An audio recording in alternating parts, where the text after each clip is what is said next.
Assalamualaikum warahmatullahi wabarakatuh. Selamat datang di dunia pembelajaran akuntansi berbasis matematika yang selanjutnya kita sebut dengan akuntamatika. Dalam kesempatan ini kita akan membahas tentang analisis transaksi atau kita singkat dengan Antrans. Terdapat 4 topik bahasan yang akan kita diskusikan. Yang pertama, kita perlu mengetahui tentang tujuan dan tahapan-tahapan Antrans. Yang kedua, kita perlu memahami definisi masing-masing elemen yang merepresentasikan sisi kiri persamaan. Selanjutnya, kita akan membahas tentang definisi masing-masing elemen atau unsur di sisi kanan persamaan, yaitu sumber-sumber pemerolehan dana, dan diakhiri dengan aplikasi analisis transaksi.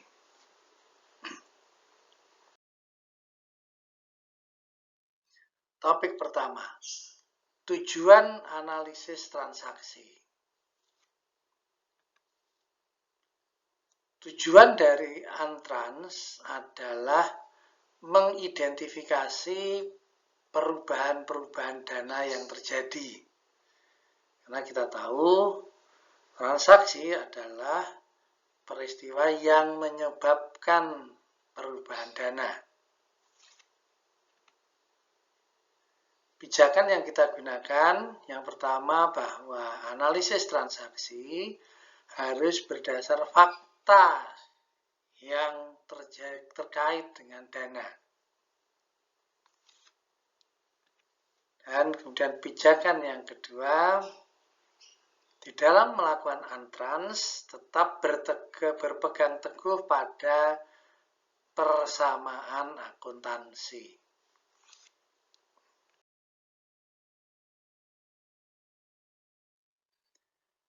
Persamaan akuntansi seperti kita ketahui di sesi sebelumnya, sisi kiri mencerminkan bentuk-bentuk penggunaan dana, sedangkan sisi kanan mencerminkan sumber-sumber pemerolehan dana. Kemudian dari persamaan tersebut yang merepresentasikan hukum dana dijabarkan menjadi persamaan aljabar atau persamaan akuntansi seperti ini. Oke, sekali lagi sisi kiri terdiri dari aset, biaya, dan pengembalian ke pemilik, sedangkan sisi kanan terdiri dari liabilitas, ekuitas, dan penghasilan. Yang perlu kita ketahui bahwa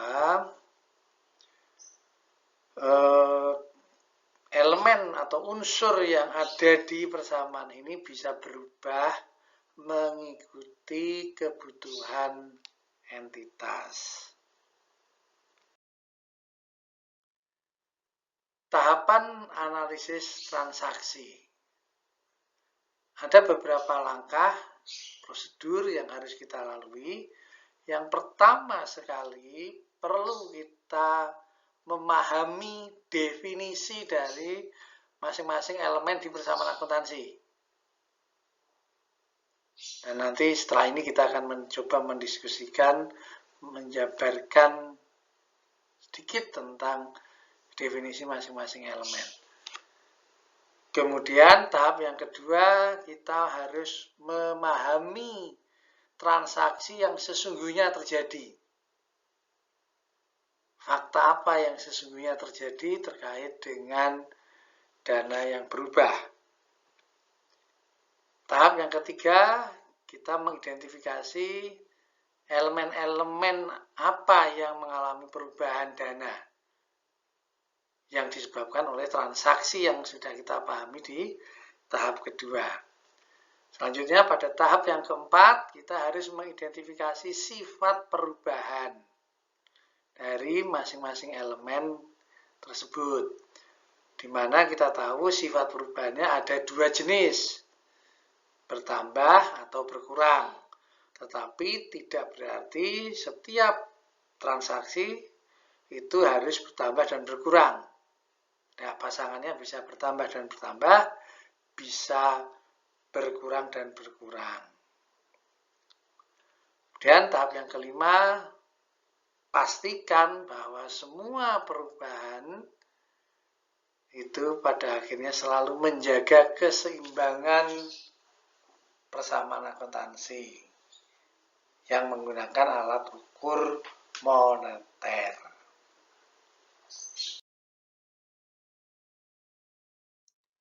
Topik kedua, elemen-elemen penggunaan dana.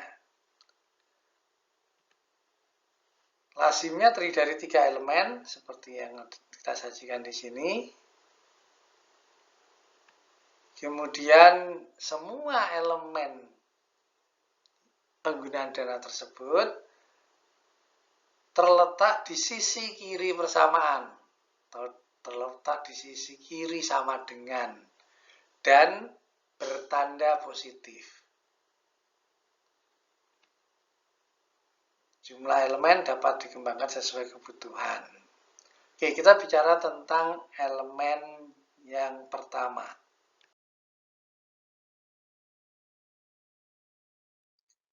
Aset.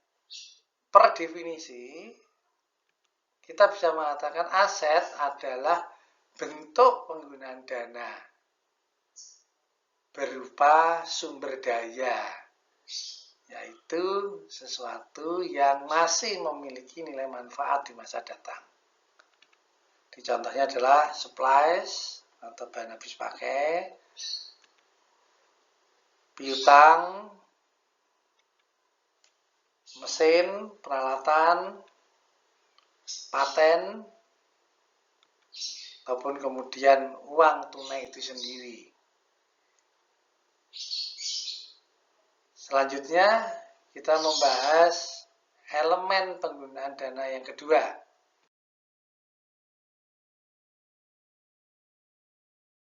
yaitu biaya. Per definisi, biaya merupakan bentuk penggunaan dana berupa sesuatu yang nilai manfaatnya telah dikonsumsi.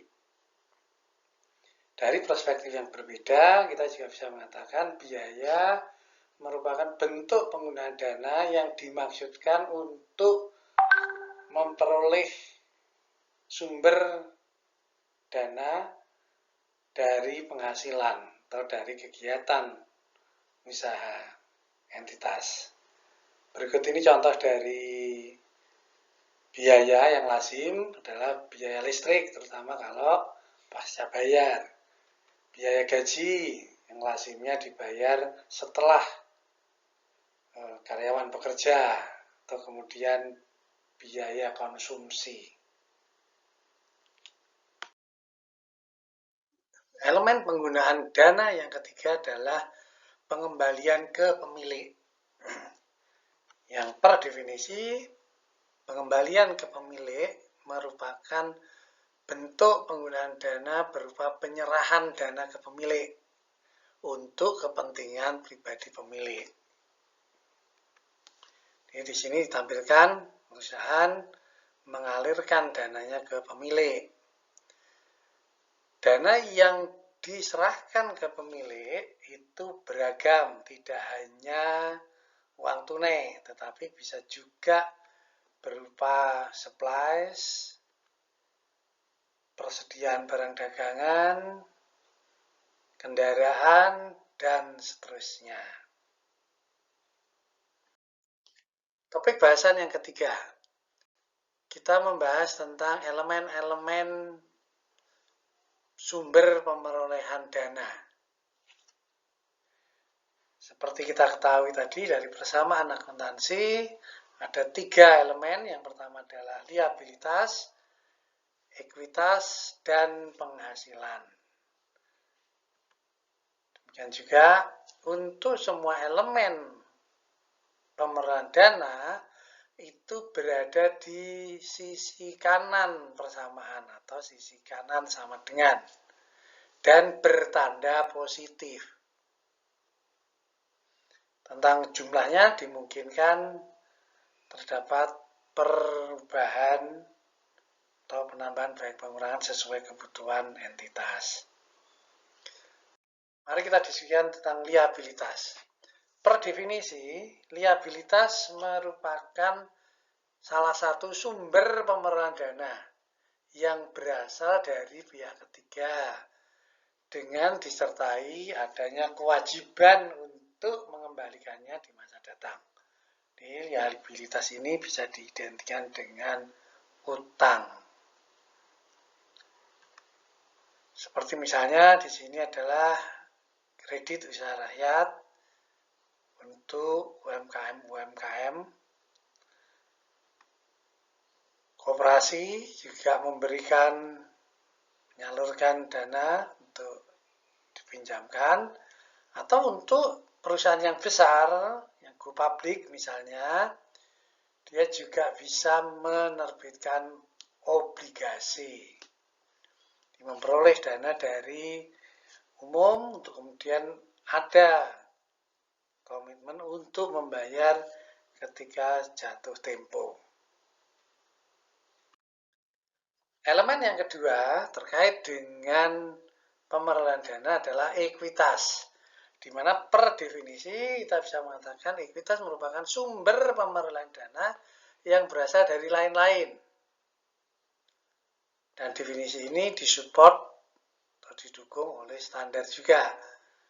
Jadi, salah satu komponen penting dari ekuitas adalah modal, yaitu sumber pemerolehan dana dari setoran pemilik. Namun, modal tidak sama dengan ekuitas. Ini kita lihat bahwa dana mengalir ke perusahaan. Banyak pihak yang terlibat, bisa pemilik, bisa masyarakat awam, ataupun yang lain. Dan bentuk dana yang dikirimkan atau diserahkan ke perusahaan juga beragam. Elemen sumber pemerolehan dana yang ketiga adalah penghasilan, yang mana bisa didefinisikan adalah penghasilan jika pemerolehan dana itu berasal dari aktivitas usaha entitas. Jadi di sini entitas usaha laundry, maka ketika dia melakukan jasa pembersihan baju atau pakaian, maka entitas tersebut bisa mengklaim sudah memperoleh penghasilan, terlepas dari sudah diterima uangnya atau belum. Atau kemudian terkait dengan konsultan. Dan yang ketiga adalah terkait dengan entitas yang menyelenggarakan pelatihan dan kursus. Topik bahasan yang keempat, aplikasi analisis transaksi. Sebelum melakukan analisis, kita perlu tahu beberapa hal yang penting, terutama bagi pembelajar awal. Yang pertama, kita perlu tahu beda antara modal dan aset. Modal itu merepresentasikan sumber pemerolehan dana, sedangkan aset itu merepresentasikan bentuk penggunaan dana. Di dua sisi yang berbeda. Kemudian yang kedua, kita perlu tahu beda antara ekuitas dan modal. Ekuitas merepresentasikan sumber pemerolehan dana dari lain-lain. Sedangkan modal adalah salah satu bentuk dari sumber pemerolehan dana yang berasal dari lain-lain. Jadi dengan kata lain, modal bagian dari ekuitas. Ada komponen lain yang bukan modal tetapi masuk kelompok ekuitas. Dan yang ketiga, kita perlu kenali terminologi debitur dan kreditur. Debitur itu adalah individu yang meminjam atau membeli secara kredit, atau pihak yang berutang. Sementara kreditur adalah pihak yang memberi pinjaman, yang menjual secara kredit, atau yang berpiutang. Oke, kita bicara tentang ilustrasi aplikasi analisis transaksi atau Antrans. Ilustrasi A atau transaksi A, Rapi menerima uang tunai 400.000 dari pemilik. Maka analisis transaksinya adalah aset Rapi bertambah dan ekuitas Rapi juga bertambah.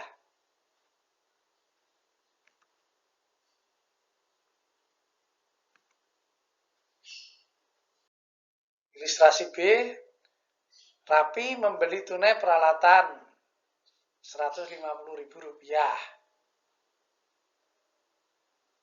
Analisis transaksinya, aset Rapi bertambah dan aset lainnya berkurang. Jadi di sini kita tahu bahwa dalam satu elemen bisa terjadi dua perubahan. Kemudian ilustrasi C, Rapi membayar biaya listrik 46.000 ke PLN. Tagihan diterima hari ini. Maka antransnya adalah aset Rapi berkurang dan biaya Rapi bertambah. Ilustrasi D, Rapi menerima uang tunai 875.000 dari hasil usaha memotong rambut para pelanggan. Maka antransnya tentu kita bisa mengatakan sumber perolehan dana dari penghasilan bertambah dan aset Rapi juga bertambah. Ilustrasi E, Rapi membeli peralatan senilai 600.000 secara kredit. Maka analisis transaksinya, aset Rapi bertambah dan liabilitas Rapi juga bertambah. Dan ilustrasi F, Rapi menyerahkan uang tunai 100.000 ke pemilik untuk digunakan kepentingan pemilik. Maka antransnya tentu aset Rapi berkurang. Di sisi yang lain, pengembalian ke pemilik bertambah. Demikian diskusi kita tentang antrans, analisis transaksi. Masih banyak ragam transaksi yang membutuhkan analisis transaksi, namun sebenarnya pada dasarnya hampir sama dengan apa yang kita pelajari tadi. Topik yang kita diskusikan hari ini tersarikan di buku TPA Plus ini. Semoga bermanfaat dan sukses. Akhir kalimat, kami ucapkan terima kasih. Wassalamualaikum warahmatullahi wabarakatuh.